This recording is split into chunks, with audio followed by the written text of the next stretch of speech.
وہی عمر جو پہلے مارتے تھے غریبوں کو، وہی فاروق امیرُ المومنین بنے، چہرے پہ نقاب پہنا، گلی سے گزر رہے، ایک بوڑھی اماں پریشان بیٹھی، عمر روک گئے، غلام سے کہنے لگے بوڑھی پریشان لگتی ہے، حضور پوچھ لیتے، فرمایا اماں اندر آ جائے، اماں کہنے لگی جاؤ دوڑو اپنا کام کرو، کہا تیری مہربانی آنے دے، جب ضد کی تو کہنے لگی آ جاؤ، حضرت عمر اندر گئے، نقاب ہے چہرے، اماں کیوں پریشان ہو؟ کہنے لگی عمر سے بڑی شکایت۔ کیا ہوا؟ کہنے لگی بوڑھی بھی ہوں، بیوہ بھی ہوں، بے اولاد بھی ہوں، 25 دینار کا قرضہ چڑھ گیا، 3 دن ہو گئے روٹی نہیں کھائی، عمر امیر المومنین ہے، اس نے میرا حال ہی نہیں پوچھا۔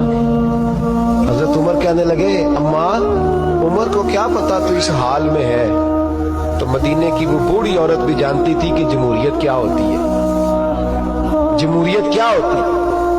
اماں عمر کو کیا پتا کہ تو اس حال میں ہے؟ تو وہ اماں بولی، کہنے لگی کیا کہا تم نے؟ عمر کو پتا نہیں؟ تو عمر کو جا کے میرا پیغام دے دو کہ حکومت چھوڑ دے، اس کے حوالے کرے جو غریبوں کا پتہ رکھ سکتا ہے، نہ ادھر ادھر کی تو بات کر، یہ بتا کہ قافلہ کیوں لٹا؟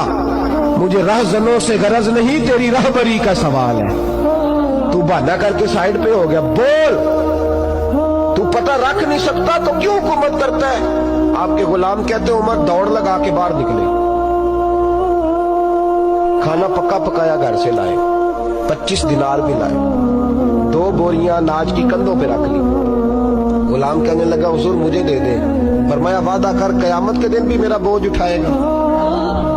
حضور میں نہیں اٹھا سکتا۔ عمر لائے، اس بوڑھی اماں کو 25 دینار دیے، 2-3 مہینے کا راشن دیا، کھانا کھلایا۔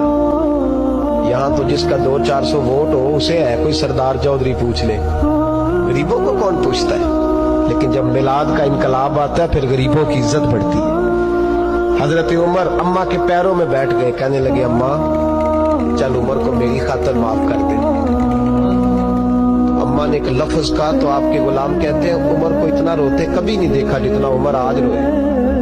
اماں کہنے لگی میں کوئی نہیں معاف کروں گی، میں تو بوڑھی ہوں، کسی وقت بھی بلاوا آئے گا، جب میں مروں گی نا نبی پاک میری قبر میں آئیں گے تو میں عمر کی شکایت لگاؤں گی، میں کہوں گی محبوبہ میں غریب نہیں، مجبور، پریشان، آپ نے اس کی ڈیوٹی لگائی تھی، اس نے میرا حال نہیں پوچھا۔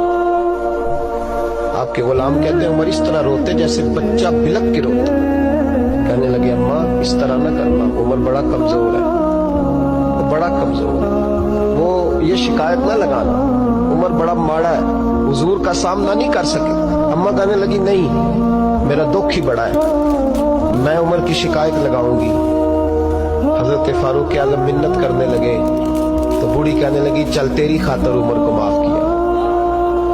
حضرت عمر کہنے لگے مجھے لکھ کے دے، اماں کہنے لگی تم لکھ دو میں سائن کر دیتی ہوں۔ حضرت عمر نے لکھا فلاں بنت فلاں عمر سے ناراض تھی، پھر عمر نے راضی کر لی۔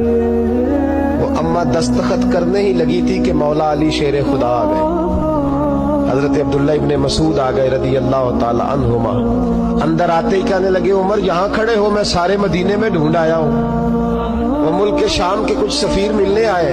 اماں فٹافٹ اٹھ گئی، ہائے یہ عمر تھا، عمر کے سامنے کہتی رہی۔ فاروق اعظم کہنے لگے نا اماں تو وعدے پہ قائم رہ، تو نے جو کیا ٹھیک کیا، سائن کر۔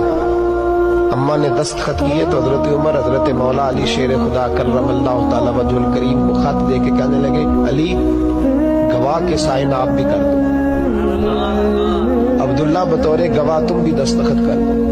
جب سائن کر دیے تو حضرت عمر نے رکا لپیٹا اور حضرت علی کو دے کے کہنے لگے علی مجھے امید ہے میں تم سے پہلے دنیا سے چلا جاؤں، جب میں مر جاؤں تو یہ رکا میرے کفن میں رکھ دینا۔ میرے نبی نے اگر پوچھا عمر میری امت کا کیا کر کے آئے ہو تو میں رکا نکال کے عرض کروں گا مولا ایک بوڑھی اماں ناراض تھی، میں اسے بھی راضی کر کے آیا۔